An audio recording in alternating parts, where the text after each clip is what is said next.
कष्ट आणि आत्मविश्वासाच्या बळावर ठाण्याच्या मयुरेश कोटियनने स्पेशल राष्ट्रीय क्रीडा स्पर्धेमध्ये सुवर्ण झळाळता इतिहास घडवला आहे.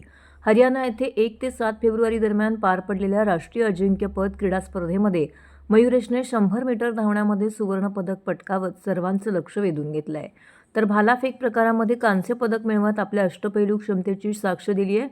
स्पेशल ऑलिम्पिक्स भारत यांच्या वतीने आयोजित या स्पर्धेमध्ये देशभरातून आलेल्या खेळाडूंमध्ये मयुरेशने दाखवलेली शिस्त, संयम आणि लढाऊ वृत्ती ही केवळ पदकांपुरतीच मर्यादित नव्हती, तर मानवी क्षमतेच्या अमर्याद ताकदीचा ठाम संदेश देणारी ठरली. अडचणींवरती मात करत राष्ट्रीय स्तरावरती प्रथम क्रमांक मिळवणे ही मयुरेशसाठी वैयक्तिक यशापेक्षा अनेक पटींनी मोठी सामाजिक प्रेरणा ठरली आहे. या उज्ज्वल यशामागे सातत्यपूर्ण प्रशिक्षण, योग्य मार्गदर्शन आणि संस्थेचे भक्कम पाठबळ महत्त्वाचे ठरले आहे. मयुरेश हा मधुशाला या संस्थेमध्ये प्रशिक्षण घेत असून तिचे कार्य समाजासाठी प्रेरणादायी ठरत आहे.